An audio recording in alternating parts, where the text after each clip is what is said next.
Shalom saudara-saudara yang dikasihi Tuhan Yesus Kristus. Salam sejahtera buat saudara semua dimanapun saudara berada. Damai dan sukacita oleh Roh Kudus melimpah senantiasa dalam hati dan kehidupan saudara semua. Ayat renungan saat ini terdapat di dalam Amsal 15 ayat 1-4. Tertulis demikian: jawaban yang lemah lembut meredakan kegeraman, tetapi perkataan yang pedas membangkitkan marah. Lidah orang bijak mengeluarkan pengetahuan, tetapi mulut orang bebal mencurahkan kebodohan. Mata Tuhan ada di segala tempat, mengawasi orang jahat dan orang baik. Lidah lembut adalah pohon kehidupan, tetapi lidah curang melukai hati. Saudara yang dikasihi Tuhan, saya percaya kita semua pasti ingin mempunyai kehidupan yang baik dan penuh dengan kebahagiaan.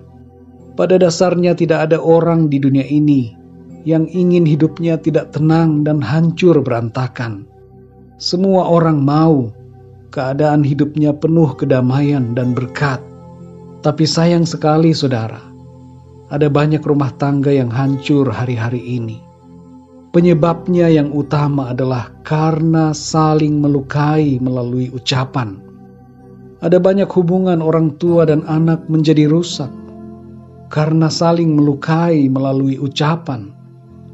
Dan ada banyak hubungan antar sesama saudara menjadi rusak karena saling melukai melalui ucapan.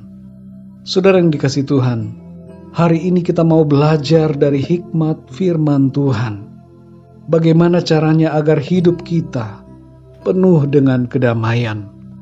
Dari Amsal 15 ayat 1-4 ini, kita belajar mengenai pengaruh penting ucapan-ucapan yang kita katakan terhadap keadaan damai dalam hidup kita. Beberapa hal yang harus kita praktekkan dalam sikap hidup kita berdasarkan ayat ini adalah: yang pertama, ucapkanlah perkataan yang lemah lembut kepada semua orang. Lemah lembut bukan berarti lemah, saudara. Dalam kelemah lembutan itu ada kuasa, karena ucapan kita adalah ucapan-ucapan kebenaran.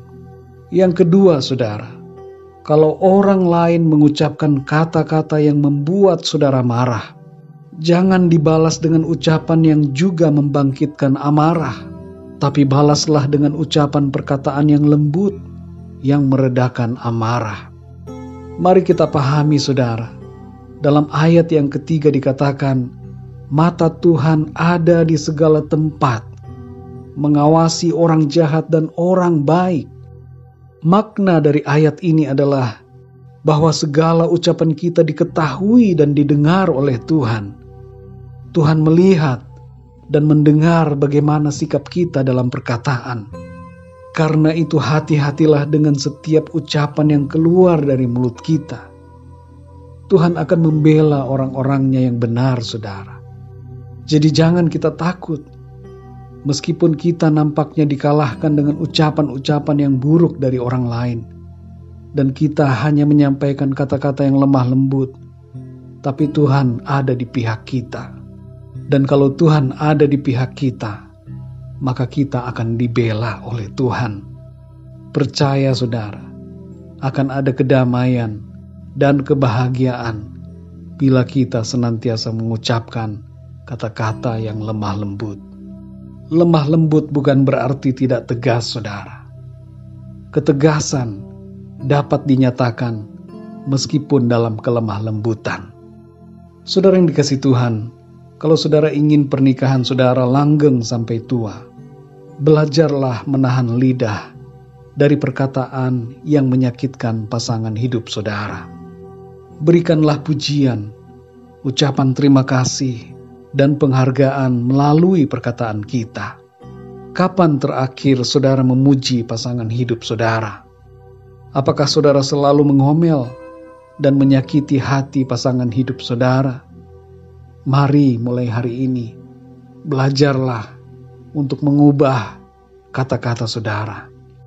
Ucapkanlah ucapan-ucapan yang menyenangkan, ucapan yang membawa damai, ucapan yang membawa berkat dalam kehidupan rumah tangga saudara. Begitu juga dalam lingkup persaudaraan. Hendaknya kita semua menciptakan kedamaian, bukan kehancuran, melalui perkataan-perkataan kita yang membangun, yang membawa berkat, yang lemah lembut, dan tidak membangkitkan amarah. Mungkin saudara berpendapat bahwa saudara benar dan anggota keluarga yang lain salah, makanya saudara sering berkata kasar dan menyinggung.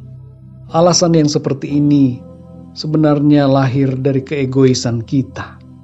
Bagaimanapun situasinya, teguran bisa disampaikan dengan lemah lembut dan penuh dengan kasih. Saudara yang dikasihi Tuhan, rumah tangga saudara dan keluarga saudara akan dipenuhi dengan kedamaian dan kebahagiaan kalau saudara mengucapkan ucapan-ucapan yang lemah lembut dalam lingkungan keluarga saudara.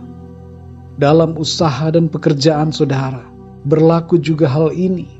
Usahamu, pekerjaanmu, karirmu, dan juga pelayanan saudara akan dipenuhi dengan kedamaian dan kebahagiaan kalau saudara belajar untuk terus memperkatakan kata-kata yang baik, yang lemah lembut, dan yang membawa damai. Kita tidak perlu menuntut orang lain mengucapkan kata-kata yang baik dan lembut kepada kita. Yang penting adalah kita, sebagai orang-orang yang telah ditebus oleh darah Kristus, yang menjadi lebih bijaksana karena ada firman Tuhan dan ada Roh Kudus di dalam kita. Hendaknya lah kita mengucapkan kata-kata yang baik dan lemah lembut, dan tidak membalas ucapan yang kasar dengan yang kasar, tapi dengan ucapan-ucapan yang baik, yang membangun orang lain, dan juga membangun kehidupan kita. Kita tidak bisa mengubah orang lain, tapi kita bisa mengubah diri kita sendiri. Kalau kita bisa mengubah diri kita sendiri, maka perubahan diri kita akan membawa dampak kepada orang lain. Mungkin ada di antara saudara yang beralasan, saya lahir dari keluarga dan suku yang bicaranya memang kasar, makanya saya berbicara juga kasar. Mari saudara, jangan cari alasan untuk pembenaran, tapi belajarlah untuk berkata yang lemah lembut, berdasarkan perintah firman Tuhan. Dalam Yakobus 1 ayat 26 dikatakan, jikalau ada seorang menganggap dirinya beribadah, tetapi tidak mengekang lidahnya, ia menipu dirinya sendiri, maka sia-sialah ibadahnya. Mari saudara yang dikasihi Tuhan, kendalikan lidah kita, supaya hidup kita baik. Ucapan yang lemah lembut adalah pohon kehidupan. Kalau kita mau hidup kita dipenuhi kebahagiaan, baik dalam rumah tangga, keluarga, di tempat kerja, dalam masyarakat, di gereja, di pelayanan, dan di mana saja, ucapkanlah perkataan-perkataan yang lemah lembut, seturut dengan kehendak Tuhan. Sekali lagi saudara, perlu kita pahami bahwa ucapan lemah lembut bukan berarti kita lemah.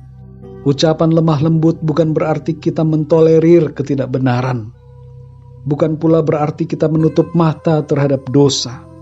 Tapi ucapan lemah lembut adalah ucapan yang lahir dari kasih, yang mau mengasihi, mengampuni, memulihkan, dan mempersatukan. Mari kita berdoa saudara. Bapa kami di dalam surga, Bapa di dalam nama Tuhan Yesus Kristus, terima kasih kami mengucap syukur untuk hari yang baru.